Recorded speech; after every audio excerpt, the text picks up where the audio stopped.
مفتی صاحب، میں نے ایک لڑکی سے زنا کیا لیکن اس کی بھی مرضی تھی، اور میں نے سنا ہے کہ محبت میں یہ سب چیزیں جائز ہیں، کیا صحیح ہے کیا غلط ہے، آپ بتا دیں۔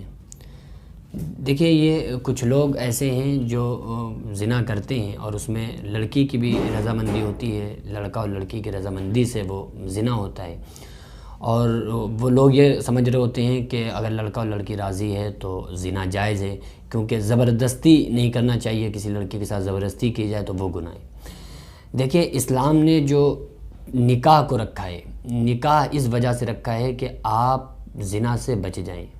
زنا سے بچنے کی وجہ سے نکاح، اصل مقصد جو ہے وہ یہی ہے کہ آپ زنا سے بچ جائیں، اور اس میں اگر راضی ہیں لڑکا اور لڑکی، آپ نکاح کریں، اس کے بعد آپ اس کے ساتھ جو ہم بستر ہوں گے تو وہ زنا نہیں کہلائے گا۔ زنا تو اس چیز کو کہتے ہیں جو ناجائز طرح سے آپ کسی سے تعلق قائم کریں۔ تو اگر لڑکا لڑکی ہی نہیں، اگر لڑکا لڑکی کے ماں باپ اور پورا خاندان اور پوری دنیا بھی اگر راضی ہو کہ یہ دونوں زنا کر لیں تو بھی وہ جائز نہیں ہوگا، وہ حرام کا حرام رہے گا۔ یہاں تک کہ اگر کسی لڑکا لڑکی کا رشتہ طے ہو جائے تو بھی وہ لڑکی لڑکے کے اوپر حلال نہیں ہوگی جب تک کہ نکاح نہ کر لیں۔ نکاح سے پہلے کوئی لڑکی، کوئی نامحرم کسی بھی آدمی کے لیے حلال نہیں ہو سکتی ہے۔ اور جو لوگ یہ کہتے ہیں کہ محبت میں سب جائز ہوتا ہے، تو محبت بھی جو ہوتی ہے نا، یہ لوگ یہ سمجھتے ہیں کہ ہماری محبت جو ہے وہ سچی اور پکی محبت ہے، تو ہم اپنی پکی اور سچی محبت کے بیچ ان چیزوں کو لا سکتے ہیں۔ اچھی طرح سے یاد رکھیے، سچی محبت تو صرف ایک ماں اپنی بیٹی سے کرتی ہے، باپ اپنی بیٹی سے کرتا ہے، ورنہ آپ سچی محبت کس کو سمجھ رہے ہیں؟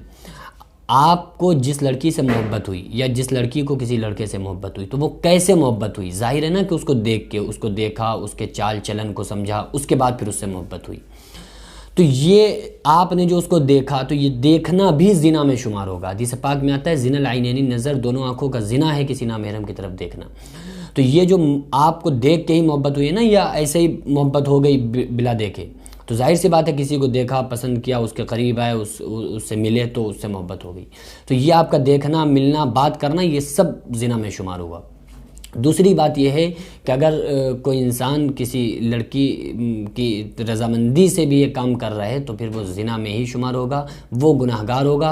حدیث پاک میں آتا ہے الزنا یورث الفقر، زنا کرنا فقیر لاتا ہے۔ ایک چیز اور سمجھ لیں کہ جو لوگ یہ کہتے ہیں کہ محبت میں سب جائز ہوتا ہے، یہ انسان لڑکی لڑکے سے جب ہی محبت کرتی ہے جب تک لڑکا اس کے اخراجات کو اٹھاتا رہے۔ میں دور حاضرہ کی بات کر رہا ہوں اور سب کی بات نہیں کر رہا ہوں، لیکن اکثر و بیشتر لڑکیاں لڑکے کا جب تک ساتھ دیتی ہیں جب تک وہ لڑکا ان کے خرچے اٹھاتا ہے، اور لڑکا لڑکی کا جب تک ساتھ دیتا ہے جب تک وہ لڑکی اس کا ساتھ دیتی ہے۔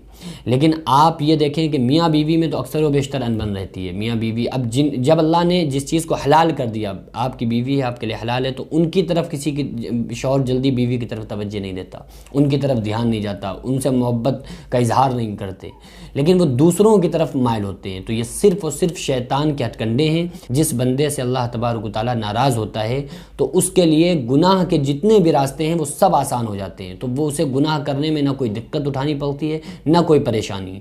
تو اس لیے انسان کو چاہیے کہ اس پر فوراً توبہ کرے۔